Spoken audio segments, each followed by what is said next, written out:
សួស្តីលោកគ្រូនិងមិត្តរួមថ្នាក់ទាំងអស់គ្នាថ្ងៃនេះក្រុមរបស់ពួកយើងនឹងសិក្សាស្រាវជ្រាវអំពី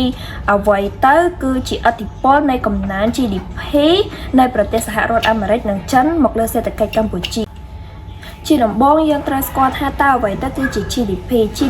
គឺជាផលិតផលសរុបនៃទំនិញនិងសេវាកម្មដែលប្រទេសមួយផលិតក្នុងរយៈពេល1ឆ្នាំនិងជាសូចនាករដែលបង្ហាញអំពី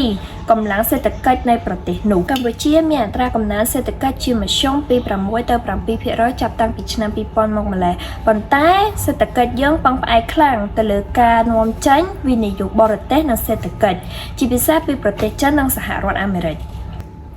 ដូច្នេះកំណើន GDP នៃប្រទេសទាំងពីរធ្វើឲ្យមានការប៉ះពាល់ដោយផ្ទាល់និងជាប្រយោជន៍មកលើប្រទេសកម្ពុជាជាខ្លាំង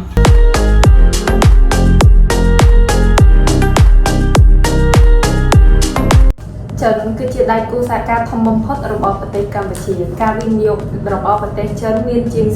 40% នៃ FDI សរុបរបស់ប្រទេសកម្ពុជាបើគិតពីឆ្នាំ2015រហូតដល់ឆ្នាំ2025បើយើងក្រឡេកទៅមើលក្នុងឆ្នាំ2024ទំហំវិនិយោគរបស់ប្រទេសចិនឈានទៅដល់រហូត 3.43 ពាន់លានដុល្លារតាមការសង្កេតកន្លងមកប្រទេសចិនវិនិយោគទៅលើវិស័យហេដ្ឋារចនាសម្ព័ន្ធផ្លូវអគ្គិសនីថ្នល់តំបន់សេដ្ឋកិច្ចពិសេសតំបន់ឧស្សាហកម្មនិងវិស័យអចលនទ្រព្យគួរឲ្យស្កត់សម្គាល់ផងដែរបើសិនជា GDP របស់ប្រទេសចិនមានការកើនឡើងនោះតម្រូវការទំនិញកសិកម្មរបស់កម្ពុជាក៏មានការកើនឡើងផងដែរជាពិសេសនោះការវិនិយោគធំហូរចូលមកប្រទេសកម្ពុជាជាបន្តបន្ទាប់ចំណែកឯវិស័យសំណង់និងវិស័យអចលនទ្រព្យក៏មានតម្លៃធូរជាងមុនផងដែរតែបើសិនជា GDP របស់ប្រទេសចិនមានការថយចុះនោះការវិនិយោគមកលើប្រទេសកម្ពុជាក៏មានការថយចុះជាពិសេសវិស័យឧស្សាហកម្មនិងអចលនទ្រព្យក៏មានការប៉ះពាល់ជាខ្លាំងនិងមានហានិភ័យខ្ពស់បំផុតពីបំណុលរបស់គម្រោងធំនៅក្នុងប្រទេសកម្ពុជាសរុបមកវិញចិនគឺជាមហាអំណាចធំបំផុតដែលកម្ពុជាអាចពឹងផ្អែកបានប៉ុន្តែការពឹងផ្អែកទៅលើចិនខ្លាំងពេកគឺនាំមកនៅហានិភ័យមកដល់ប្រទេសកម្ពុជា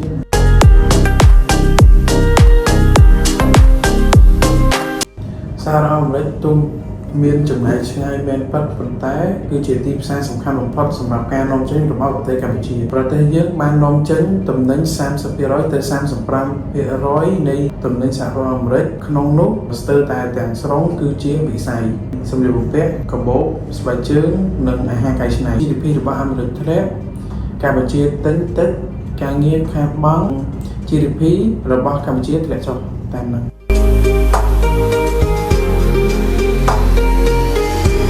ការវិភាគទិន្នន័យរវាងឆ្នាំ2012ទៅឆ្នាំ2023ប្រទេសសហរដ្ឋអាមេរិកនិងចិន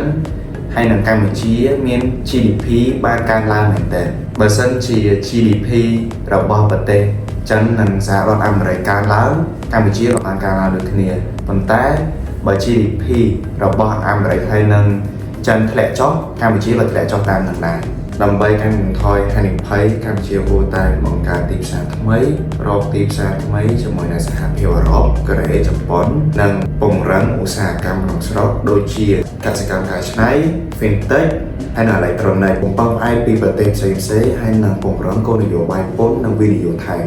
សរុបមកកម្ពុជាមានទំនាក់ទំនងល្អរវាងចិននិងអាមេរិកហើយដើម្បីធានាកំណើនបន្តកម្ពុជាត្រូវដាក់លក្ខខណ្ឌក្នុងស្រុកពង្រឹងលក្ខខណ្ឌក្នុងស្រុកនិងស្វែងរកឱកាសថ្មីទៀត